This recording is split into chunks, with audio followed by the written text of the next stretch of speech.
Meus irmãos, graça e paz. Carta de Paulo aos Filipenses, capítulo 1, verso 6. Assim diz a palavra do Senhor, apenas o verso 6. Estou plenamente certo de aquele que começou boa obra em vós, há de completá-la até o dia de Cristo Jesus. Vamos ler mais uma vez. Estou plenamente certo de que aquele que começou boa obra em vós, há de completá-la até ao dia de Cristo Jesus. Amém. Vamos orar mais uma vez. Santo Deus, eterno Pai, estamos aqui, Senhor, na Tua presença, a Tua igreja reunida no Teu nome, Senhor, para Te adorar, Pai. Nós cantamos ao Teu nome, oramos, Deus, a Tua presença, e agora estamos com a Tua palavra aberta diante de nós. E Te pedimos, fala conosco, Pai. Fala conosco, que o Teu Espírito Santo venha preparar os nossos corações, preparar as nossas mentes, Deus, para que a Tua mensagem encontre abrigo em nossas vidas, Senhor. Vamos conversar aqui sobre doutrinas que emanam diretamente da Tua palavra, Senhor. Então entendemos, Pai, que toda reverência é necessária. Deus, nós Te pedimos aqui também que o Senhor não permita, Senhor, que a nossa atenção vá para fora, Senhor. Leva todo pensamento cativo ao Senhor nesse momento, Deus. É o que nós Te pedimos, Deus, e já Te agradecemos com o perdão dos nossos pecados. Amém. Como o pastor bem falou, nós estamos falando e expondo ao longo dos domingos anteriores sobre as doutrinas da graça, né? As doutrinas da graça que foram compiladas, que foram redigidas no Sínodo de Dort, né, no ano de 1618 e 1619. Foram esses 2 anos que, ao longo de longas reuniões, aqueles homens, aqueles teólogos se reunindo, chegaram a essas conclusões para refutar alguns erros doutrinários que estavam tomando a igreja da época, a igreja da Holanda. E desse sínodo foi extraído o documento chamado Cânones de Dort, e nesse documento estão registradas essas doutrinas. Então, nós estamos aqui nós estudamos a depravação total, todas essas com o pastor Silvandro: depravação total, eleição incondicional, a expiação limitada e a graça irresistível. Essas 4 doutrinas que nós já vimos, elas dizem respeito ao início da salvação, o início do processo de salvação. Pela depravação total, nós entendemos que o homem foi destituído de toda a graça, de toda a glória de Deus, e que carece que o próprio Deus tome uma iniciativa para que a salvação seja possível. O homem por si só não pode fazer nada. Pela eleição incondicional, nós entendemos que o próprio Deus, soberanamente, Ele elege um povo para si. Dentre todas as pessoas, Ele elege um povo para si. E essa eleição é soberana, essa eleição é livre, de acordo com a sua boa vontade, de acordo com a vontade soberana do Senhor. Ela não é baseada no que nós temos de melhor, ela não é baseada no que nós temos a oferecer a Deus, ela não é baseada nem na previsão de que nós um dia viríamos a crer. Ela é baseada apenas na livre e soberana vontade do Senhor nosso Deus. Essa é a eleição incondicional. Nós temos também a expiação limitada, segundo essa doutrina. Cristo cumpriu na terra sua obra de expiar os pecados dos eleitos, aqueles que o Senhor escolheu. Exatamente por esses que Cristo morreu. E Cristo morreu não uma morte e um sacrifício que foi mais ou menos eficaz, de forma que só dá apenas uma possibilidade de você crer, uma possibilidade de você ser salvo. Cristo morreu de maneira eficaz, de uma vez por todas, de maneira de que todos aqueles por quem Cristo morreu serão salvos. Essa é a doutrina da expiação limitada. Nós temos também a graça irresistível, também chamada de vocação eficaz, segundo a qual nós entendemos que no tempo exato, na vida de cada eleito, o Espírito chama com uma vocação de maneira eficaz. E essa graça que Ele oferece é tão profunda, é tão amorosa, que ela se torna irresistível para o eleito. De forma que a gente não pode resistir e de forma que a gente não pode apresentar obstáculos para a nossa salvação. Nós somos capturados, nós somos atraídos pela graça de Deus. Doutrinas, elas dizem respeito totalmente ao processo de salvação, desde os tempos eternos, desde a queda do homem, também na expiação limitada há 2000 anos com a morte de Cristo, com a graça irresistível no momento em que cada um foi convertido ao Senhor, no momento em que cada um foi regenerado, cada um nasceu de novo e pôde responder a essa vocação eficaz de maneira irresistível. Todas essas doutrinas estão confinadas ao passado, mas para coroar, e aí a gente pode seguir, para coroar essas doutrinas da graça, aqueles homens de Deus lá no Sínodo de Dort propuseram essa doutrina chamada perseverança dos santos, que, meus irmãos, ela é uma conclusão lógica de todas as outras doutrinas.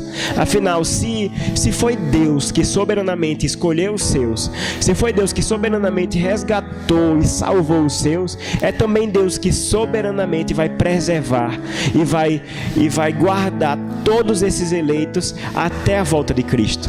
É a conclusão lógica. Se é Deus quem salva, é também Deus que preserva, é Deus quem assegura, é Deus quem guarda e segura com a sua poderosa mão os seus filhos, de maneira que nós não podemos mais perder a salvação, nós não podemos mais cair da graça. E esse é um erro, né? É uma leitura bastante difundida hoje na igreja brasileira, sobretudo. A ideia de que o crente, aqueles que foram resgatados e remidos pelo sangue de Jesus Cristo, eles poderiam, por um vacilo, né, por uma desatenção, por uma negligência, cair do estado em que se encontram e dizer que não são mais salvos, dizer que não estão mais debaixo da graça do Senhor.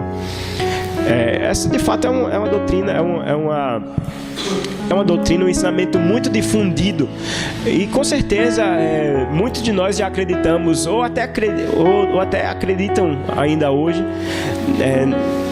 nesse ensinamento. Mas, meus irmãos, devemos entender que não é esse o testemunho das Escrituras, porque realmente o poder de Deus, ele não está limitado nesse sentido.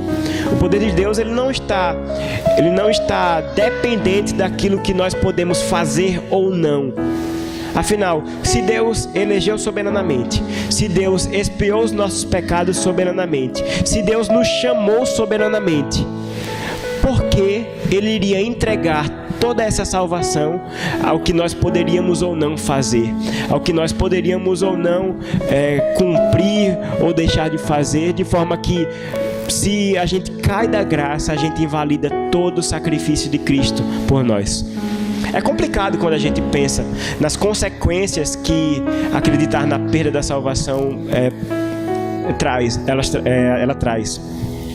A diminuição do poder de Deus, da soberania de Deus, a invalidação do sacrifício de Cristo, a invalidação do sangue de Cristo, do selo do Espírito Santo em nossas vidas.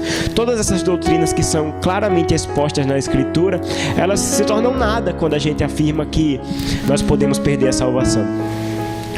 Nós lemos aqui esse texto de Filipenses 1, verso 6: estou plenamente certo de que aquele que começou boa obra em vós há de completá-la ao dia de Cristo Jesus.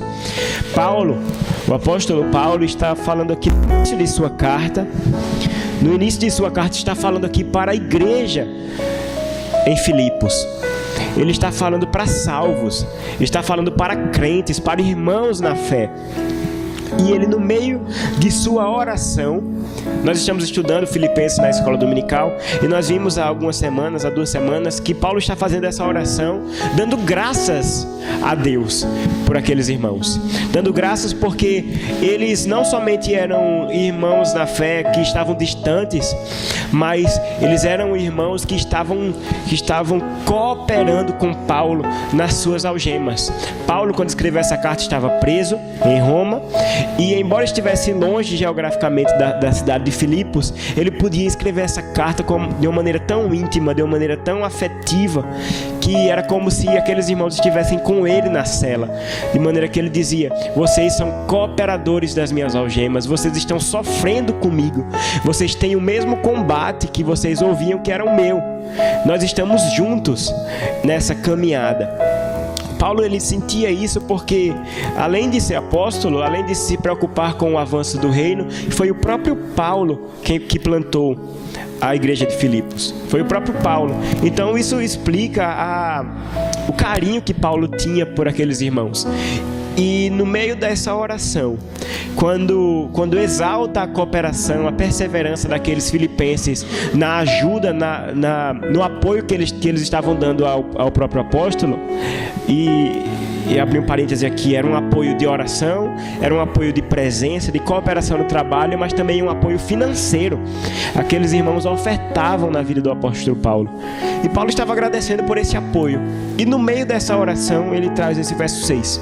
Estou plenamente certo de que aquele que começou boa obra em vós há de completá-la até o dia de Cristo Jesus. Paulo, ele se preocupava com a salvação daqueles crentes. Ele se preocupava com a caminhada, e ele trazia no seu coração essa certeza de que aquele que começou a boa obra em vós, o próprio Deus, há de completá-la até o dia da volta de Cristo. Nós podemos dividir esse texto em 3 partes. Nós vamos dividir esse texto em 3 partes, e ao longo da exposição dessas partes nós vamos também conversando sobre o tema da perseverança dos santos, expondo essa doutrina. A primeira parte traz essa certeza de Paulo. Paulo começa esse verso dizendo: estou plenamente certo. Paulo é bem enfático na sua certeza. Não havia motivos de dúvida, não havia motivos para ele afirmar que... Não havia motivos para ele não afirmar que aqueles crentes que estavam em Filipos, cooperando com o apóstolo Paulo, não havia motivo nenhum para afirmar que eles não estariam com o Senhor na glória. Não havia motivo nenhum. Paulo sabia, trazia no coração essa certeza. Ele tinha plenamente certo. Essa certeza, ela não pode ser de maneira nenhuma abalada. Não porque Paulo conhecia os seus irmãos, não porque ele testemunhava da boa motivação ou do bom caráter daqueles cristãos, mas porque ele sabia o Deus que tinha salvo, o Deus que tinha resgatado essa igreja. Essas garantias que Deus nos dá, elas nunca estão em nós. Nós não podemos de maneira nenhuma olhar para nós mesmos e dizer que somos salvos por isso ou por aquilo, mas porque o Senhor usa de misericórdia por nós, porque o Senhor é quem nos sustenta, o Senhor que garante a perseverança na salvação. Então nós podemos entender que existem 2 garantias pelas quais nós podemos olhar para o nosso Deus, olhar para a nossa própria salvação e dizermos que estamos seguros nas mãos do Senhor. E essas 2 garantias, a primeira é o decreto da eleição. Nós entendemos há alguns domingos que foi o Senhor que soberanamente nos escolheu. Ele nos elege de maneira incondicional, e essa eleição, ela faz parte de um decreto, ela faz parte de um plano soberano do Senhor. Está escrito lá em Romanos 8, 29 e 30. E eu convido o irmão a abrir comigo.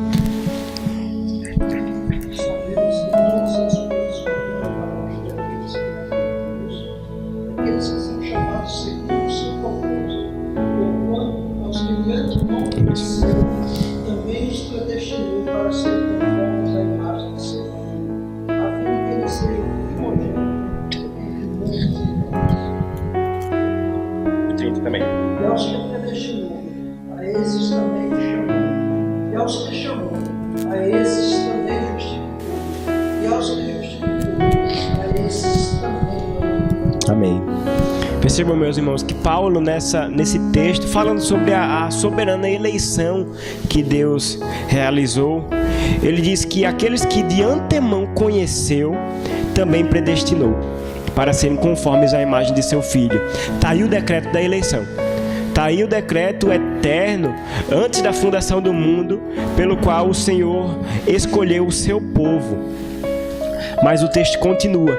E aos que predestinou, no verso 30, esses também chamou. Aos que chamou, a esses também justificou. E aos que justificou, a esses também glorificou. Percebam que o decreto eterno do Senhor, que começou lá na eleição, de antemão, porque Ele nos conheceu, Ele nos predestinou. E o processo segue. Predestinou, chamou, chamou, justificou, justificou, glorificou. Nós entendemos que esse decreto eterno de Deus, ele passa por toda a nossa história. Ele atravessa todos os nossos dias, desde antes de nós nascermos, o momento em que nós conhecemos a mensagem do Evangelho, no momento em que nós nascemos de novo, mas também o momento em que nós seremos glorificados. E esse momento está no futuro. Nós, humanamente falando, nós não podemos contemplar ainda a nossa glorificação. Mas percebam que no texto que lemos, Romanos 8, verso 30, o verbo está no passado. Aos que justificou, a esses também glorificou. O Senhor Deus, na sua visão eterna, na sua visão ampla da eternidade, Ele pode dizer que Ele já nos glorificou, mesmo isso ainda não tendo acontecido na história, mesmo isso não tendo acontecido no tempo. Nós podemos dizer que nós já fomos glorificados porque o Senhor assim decretou. O Senhor assim decretou. Então essa é a garantia que nós temos. Essa é a garantia de que quando olhamos para o decreto do Senhor, da eleição, isso não garante só apenas que eu fui salvo no início da minha jornada cristã, não fui salvo naquele dia em que Cristo entrou na minha vida, mas garante que todos os meus dias da minha vida, até a eternidade, eu estarei seguro nas mãos do Senhor. Essa é a certeza que nós podemos encontrar quando olhamos para o decreto soberano da eleição do Senhor. O Senhor nos elegeu para a glorificação. A glorificação já está incluída no pacote da eleição. E louvado seja Deus por isso. Não é uma questão de possibilidade, mas de certeza. É plano do Senhor. E está escrito em Jó 42, verso 1, que os planos do Senhor não podem ser frustrados. Não podem ser frustrados. Então não existe atitude nenhuma que nós podemos fazer que pode invalidar os planos do Senhor para nossas vidas. Se somos eleitos, seremos salvos. Se somos eleitos, viveremos com o Senhor na glória para todo sempre. Isso não por nós, mas porque Ele é soberano, porque Ele decretou. A outra garantia que nós podemos perceber da perseverança dos santos, além do decreto da eleição, é a própria aliança da graça. Nós entendemos na leitura da palavra que o Senhor Deus, Ele fez uma aliança com o seu povo. Em Cristo, nós somos participantes de uma aliança maravilhosa, de uma aliança que é baseada na pura graça do Senhor, de forma que Cristo cumpriu a aliança, Cristo cumpriu com perfeição tudo aquilo que Deus exigiu dele, tudo aquilo que o Pai exigiu dele, e com esse cumprimento em Cristo, Ele promete agora que todos aqueles que estão em Cristo, serão salvos, porque estão em Cristo. Então nós estamos diante de uma promessa. Antes nós estávamos diante de um decreto soberano. Agora estamos diante de uma promessa do Senhor. E nós sabemos muito bem, como está escrito lá em 2 Timóteo, capítulo 2, verso 13. Se somos infiéis, o Senhor permanece fiel, porque de maneira nenhuma Ele pode negar-se a si mesmo. Então, meus irmãos, nós estamos debaixo de uma promessa. Estamos debaixo de uma aliança, a nova aliança que Cristo selou com o seu sangue, ela está sobre nossas cabeças. E de maneira nenhuma nós podemos dizer que o Senhor vai invalidar a sua promessa, invalidar a sua aliança, porque Ele é fiel. Então essas duas garantias, o decreto eterno da eleição e a própria aliança que nós temos em Cristo Jesus, a aliança da graça, elas são garantias suficientes para que nós olhemos para tudo isso e digamos: somos salvos. Somos salvos, não por nós, mas porque o Senhor é Salvador, porque o Senhor é soberano, porque o Senhor é fiel. Essas qualidades, esses atributos de Deus, elas garantem garantem a nossa salvação. E louvado seja Deus por isso. Estou plenamente certo de que aquele que começou boa obra em vós há de completá-la até o dia de Cristo Jesus. Paulo, ele coloca um sujeito nessa frase: aquele que começou a boa obra em vós. Aqui fica claro que Paulo tinha em mente que aquilo que estava acontecendo na igreja de Filipos, a comunhão dos irmãos, a conversão de novos crentes, a edificação da igreja, o ensino, a pregação, tudo aquilo, a própria vida da igreja, era uma boa obra, mas não era uma obra feita por mãos de homens. Aquele que começou boa obra em vós. Paulo, ele traz a pessoa do Senhor nosso Deus para esse processo e diz que foi o Senhor. É o Senhor quem faz a obra. É o Senhor quem trabalha. É o Senhor quem executa todo o plano da salvação. E é o próprio Deus que é fiel para terminar esse plano. Aquele que começou boa obra em vós. Nós ficamos sabendo quem é finalmente o agente na doutrina da perseverança dos santos. E é Deus. De maneira nenhuma poderia ser nós mesmos. De maneira nenhuma. Nós não poderíamos executar a nossa salvação completamente, porque nós somos pecadores. Nós somos falhos. Nós somos limitados, finitos. Então, se dependesse de nós, se a nossa salvação estivesse em nossas mãos, para que nós guardássemos, para que nós guardássemos ela como se fosse algo que dependesse totalmente de nossas ações, de nossos pensamentos, de nossas motivações, nós deveríamos entender e dizer que realmente de nada valeria. O pastor John MacArthur tem uma frase que eu acho muito interessante. Ele diz: olha, se eu pudesse perder a salvação, eu perderia. Se eu pudesse perder a salvação, eu já teria perdido. De maneira nenhuma a gente pode entender que crer que é possível perder a salvação e achar que a gente nunca perde, e achar que a gente é fiel o suficiente, santo o suficiente, piedoso o suficiente para não perder. Pelo contrário, nós somos pecadores e se eu pudesse perder a salvação, eu perderia no mínimo 10 vezes por dia. No mínimo. Mas louvado seja o nome do nosso Senhor, que a salvação ela não é executada por nós mesmos, mas por Deus, aquele que começou a boa obra em vós. É por isso que muitos dizem que um melhor nome para essa doutrina, ao invés de perseverança dos santos, seria graça preservadora. Graça preservadora. Porque perseverança dos santos dá a ideia de que são santos que perseveram. Mas graça preservadora dá essa ideia mais adequada de que é o Senhor, por sua pura graça, quem preserva os seus filhos. É o Senhor. Até a perseverança, meus irmãos, é fruto da graça. Não somente a nossa conversão. Não somente o dia em que nós fomos contemplados com a maravilhosa graça do Senhor, mas também cada dia de nossas vidas. Se estamos vivos, se estamos de pé, se podemos dizer que somos filhos de Deus, tudo isso é por sua graça. Tudo isso. De maneira nenhuma a gente pode dizer que nós merecemos estar onde estamos, porque não merecemos. Merecíamos estar mortos. Merecíamos a condenação do inferno. A perseverança dos santos é, portanto, uma obra do Deus triuno. Toda a Trindade opera e coopera na salvação e na preservação do povo de Deus. Nós entendemos que o amor do Pai opera na perseverança dos santos. O amor do Pai. Deus Pai ama os eleitos. Esse é um fato incontroverso que nós lemos na Bíblia. Deus ama, Deus é amor. Ele tem amor por seu povo, Ele tem amor por seus filhos. Então, nós devemos entender que esse amor de Deus já é garantia o suficiente para que nós não seríamos jogados da graça de Deus.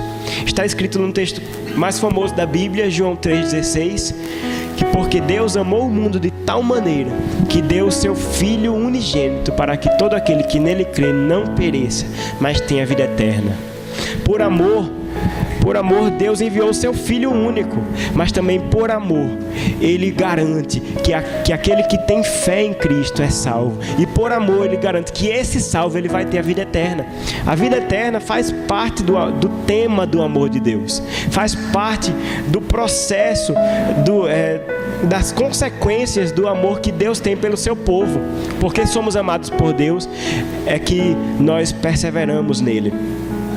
Essa é a operação do Pai, Deus Pai, na perseverança dos santos. Nós também vemos o Filho por meio da sua mediação. A expiação de Cristo possibilitou a salvação, de maneira eficaz. Pelos méritos de Cristo, nós podemos estar, por exemplo, na presença do Senhor essa noite. É somente pelos méritos de Cristo e não pelos nossos. Mas também, além do sacrifício de Cristo na cruz do Calvário, nós também entendemos que o Filho, Deus Filho, Jesus Cristo, ele também realiza uma obra que é maravilhosa e que infelizmente tem sido esquecida na vida dos cristãos, a obra de intercessão. A obra de intercessão. Nós entendemos que Cristo, ele foi assunto aos céus e agora ele está à direita de Deus Pai, intercedendo por nós. Lá em João 17:17, ele intercede pelo seu povo e diz: santifica-os, Pai, na tua palavra. A tua palavra, santifica-os na verdade, perdão. A tua palavra é a verdade. Essa intercessão de Cristo por nós, ela garante que o nosso nome está sendo lembrado pelo Filho a Deus Pai, todos os dias. Nós entendemos que quando pecamos, nós temos um advogado diante de Deus. Essa intercessão, ela é infalível, porque é a intercessão de Deus, do próprio Deus diante de Deus Pai. É a intercessão do próprio Filho. Então, nós podemos confiar que Cristo é o nosso sumo sacerdote que rompeu os céus, como diz o escritor aos Hebreus, rompeu os céus e está lá no Santo dos Santos, na presença de Deus Pai, intercedendo por nós. E isso, meus irmãos, é o penhor da nossa salvação. Porque Cristo ressuscitou, essa é a âncora da nossa salvação, é a âncora da nossa esperança. Então nós podemos dizer que o fato de Cristo estar intercedendo por nós, também faz parte dessa obra maravilhosa que é a preservação que Deus realiza dos seus santos, dos seus filhos. O amor do Pai, a mediação do Filho e também o selo do Espírito Santo. O Espírito Santo é selado na vida do crente no momento de sua conversão. Este selo garante a nossa segurança. A gente não pode de maneira nenhuma dizer que o Espírito Santo ele habita na vida do crente e depois vai embora e depois volta. O testemunho das Escrituras é categórico quando diz que o Espírito Santo é selado. Nós podemos ler no verso João 14:16, é o Espírito da verdade que estará sempre convosco. E também Efésios 1, verso 13 e 14. Eu convido o irmão a abrir comigo.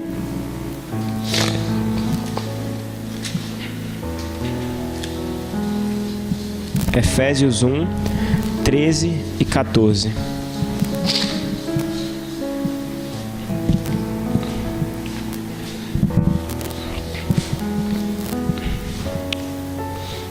Paulo está falando de Cristo e diz: em quem, verso 13 e 14, em quem também vós, depois que ouvistes a palavra da verdade, o evangelho da vossa salvação, tendo nele também crido, fostes selados com o Espírito Santo, com o Santo Espírito da promessa, o qual é o penhor da nossa herança, até ao resgate da sua propriedade, em louvor da sua glória.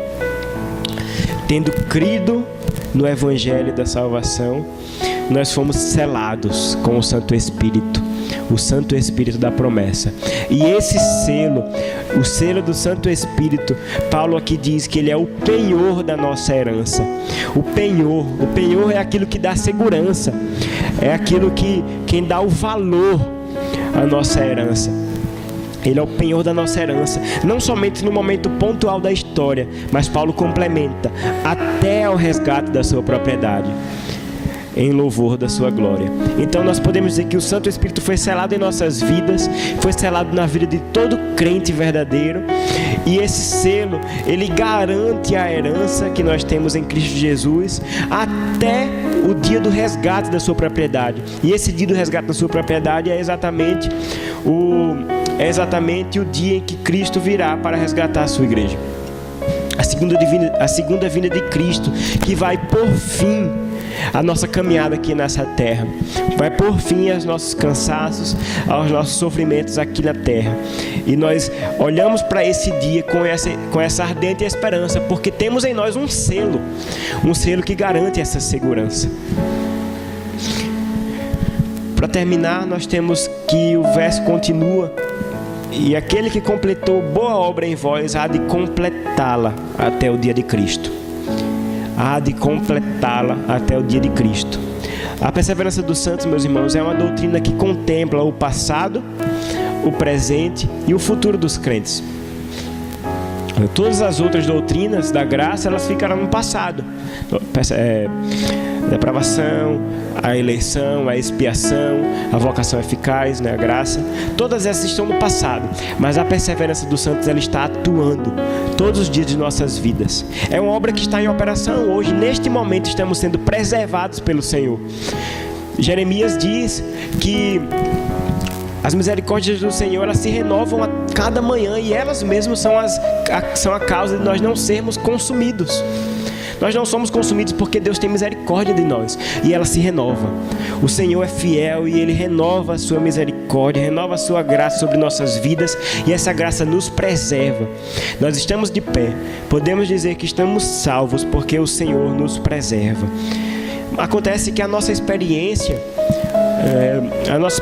como cristãos nesse mundo, ela contrasta com essa verdade. Ela contrasta porque nós olhamos para o mundo e vemos que o mundo está caído. Nós ainda vivemos com o pecado. Nós ainda lutamos contra o pecado todos os dias de nossas vidas. E isso pode trazer um certo desânimo para nós. Pode trazer uma confusão, porque se somos preservados, se somos agraciados de maneira contínua pelo Senhor, por que pecamos? Por que caímos em tentações todos os nossos dias? Existe uma forma de resumir a doutrina da perseverança dos santos com uma frase que eu acredito que não é muito feliz, que é: uma vez salvo, salvo para sempre. Uma vez salvo, salvo para sempre, né? É uma forma que usam para resumir essa doutrina. Ela não é tão boa porque ela apresenta apenas uma parte dessa verdade. Ela apresenta apenas um lado da moeda da perseverança dos santos. De fato, uma vez salvo, salvo para sempre. Mas se a gente ficar apenas com essa frase, se ficarmos apenas com essa verdade, né, com essa proposição, a gente vai abrir uma porta gigantesca para os chamados crentes carnais. Aqueles que se converteram, aqueles que frequentam a igreja, aqueles que já frequentaram, que já foram batizados, professaram a fé, já passaram por toda a cartilha, né? Toda a cartilha de crente, e que hoje estão entregues ao pecado, hoje foram seduzidos pelo mundo, estão entregues a qualquer tentação, estão longe da presença do Senhor. Se a gente ficar dizendo que uma vez salvo, salvo para sempre, a gente vai olhar para essas pessoas e dizer: não, essa pessoa pode fazer o que quiser, porque ela já está salva. E, meus irmãos, Deus tem misericórdia de nós se nós pensarmos assim. Ai de nós, porque devemos entender que quando entendemos que Deus nos preserva, quando entendemos que a salvação em nossas vidas acontece como um selo, de maneira nenhuma a gente pode se entregar à prática do pecado. De maneira nenhuma a gente pode diminuir toda essa salvação, negligenciar toda essa salvação e viver abraçado com cada pecado individual pelo qual Cristo morreu. Percebam a gravidade de a gente se entregar a pensamentos como esse.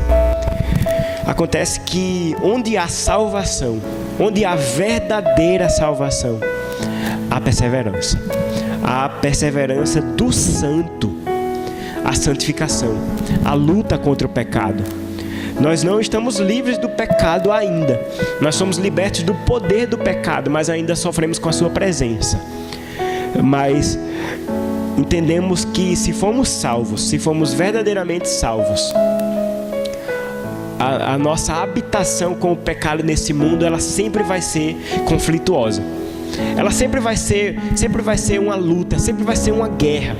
Porque essa é a guerra que o próprio Cristo nos chamou.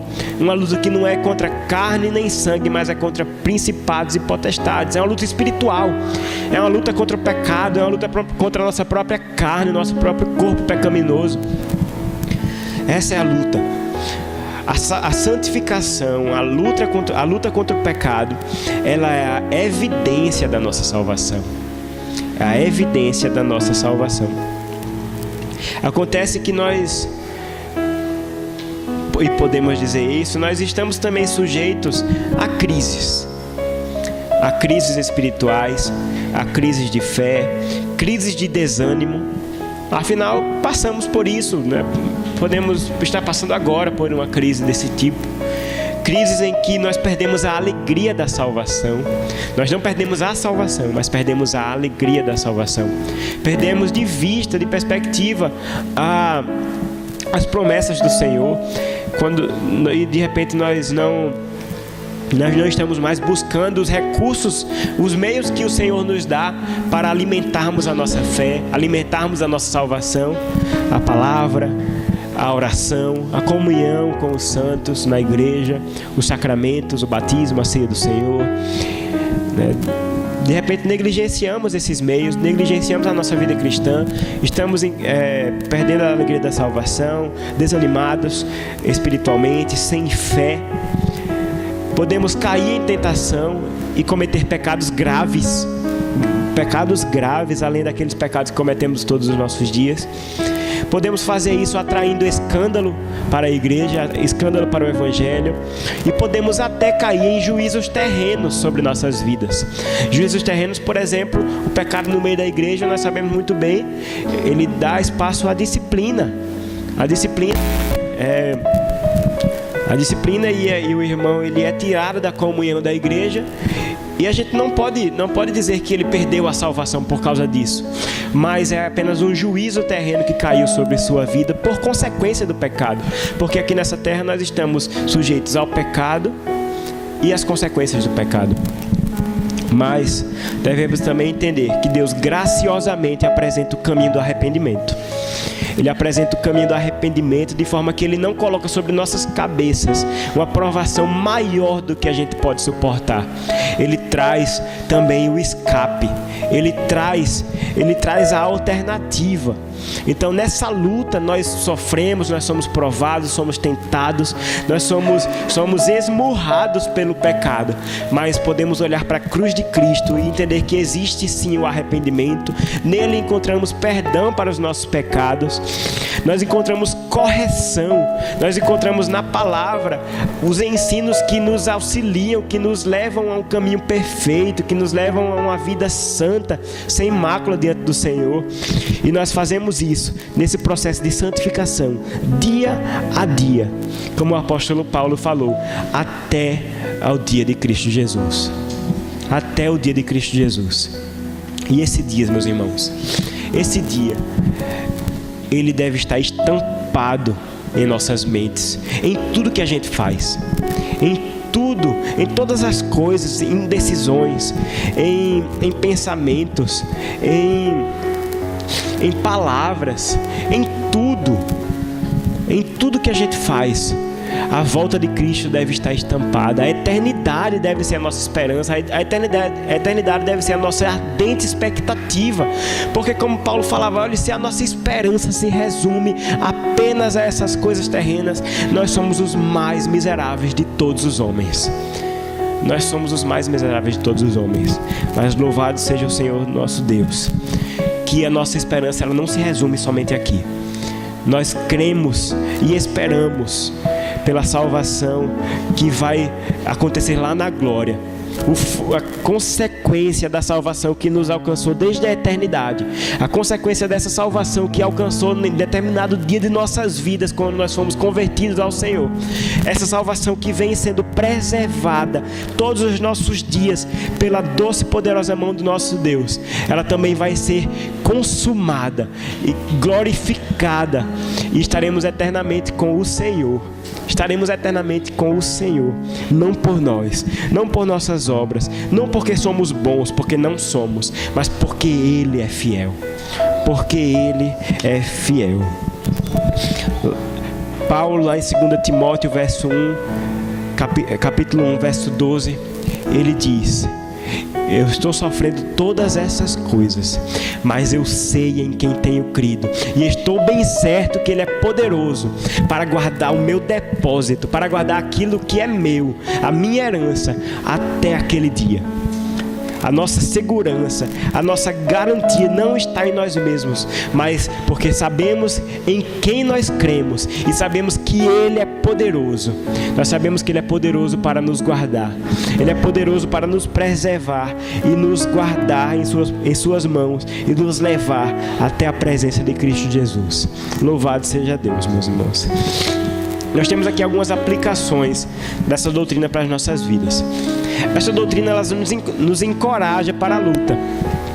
Ela nos encoraja no dia que nós estivermos desanimados, no dia que nós estivermos nessas crises de fé, não querendo ir para a igreja, ou caindo sempre no mesmo pecado, ou então sem ânimo para orar, sem ânimo para ler a palavra, sem ânimo para se relacionar com os irmãos. Quando nós estivermos com uma crise de fé, quando a dúvida vir nos nossos corações e nas nossas mentes, nós devemos lembrar que a nossa segurança não está em nós, mas no Senhor. Nós também devemos olhar para essa doutrina e entender com muita reverência que devemos entender que o sacrifício de Cristo ele não foi em vão. Ele não foi em vão. O que Cristo realizou na cruz foi poderoso para nos salvar, não somente num momento histórico, mas também por toda a eternidade. Por toda a eternidade. O sacrifício de Cristo não foi em vão. Essa doutrina também deve nos conduzir à humildade, porque devemos entender que sem o Senhor nós nada poderemos fazer. Precisamos que o Senhor nos preserve, precisamos que o Senhor nos guarde, precisamos de Cristo, precisamos dele. Nós devemos nutrir a nossa fé com os meios disponíveis, como eu já falei, a palavra, a oração, os sacramentos, a comunhão e a santificação. Por meio dessas coisas que nós nutrimos a nossa salvação, nutrimos a nossa fé. Sem isso, inevitavelmente a gente vai cair nessas crises. A gente estava conversando hoje na escola dominical e o irmão Heraldo falou uma coisa muito interessante. Nós estávamos falando sobre oração e ele falou que a oração é o mais sublime exercício de fé. E ele disse, porque a gente para o que está fazendo, a gente fecha os nossos olhos e estamos falando com alguém que nós não vemos, alguém que nós não podemos tocar, estamos falando com Deus e com a certeza de que Ele está nos ouvindo, né? Se nós não fazemos isso, né? Se nós não fazemos isso, por que dizemos que nós temos fé? Por que dizemos que nós temos fé? Porque essa é o mais puro exercício de fé, a oração. E ela alimenta a nossa fé, ela alimenta a nossa salvação e ela contribui, não no sentido de que sem ela não seria possível, mas ela traz sentido, ela traz para nós a plena certeza de que nós somos preservados no Senhor. Devemos nutrir a nossa fé com os recursos, com os meios disponíveis, com essas disciplinas espirituais. Devemos suplicar por aqueles que estão longe. Muitos irmãos nossos, e eu posso lembrar aqui de muitos irmãos meus, que serviram ao Senhor na igreja, pregaram a palavra, né, liderança, e que hoje estão fora da presença de Deus. Estão vivendo pelos seus próprios meios, segundo as suas próprias ideias. Devemos rogar por eles. Devemos suplicar ao nosso Deus para que Ele traga essas pessoas no devido tempo, porque sabemos que se eles forem crentes verdadeiros, eles retornarão. Eles retornarão no tempo de Deus. O nosso papel é suplicar, é orar por eles. Devemos finalmente suplicar por nós mesmos e correr esta corrida. Correr essa caminhada que nos é proposta com perseverança, apesar das câimbras e tropeços que nós podemos ter, porque caímos, porque o nosso corpo ele milita contra nós mesmos, mas quem nos sustenta é o nosso Pai, e Ele nos leva nos seus braços, olhando firmemente para Cristo, o autor e consumador da fé. Que Deus nos abençoe, meus irmãos.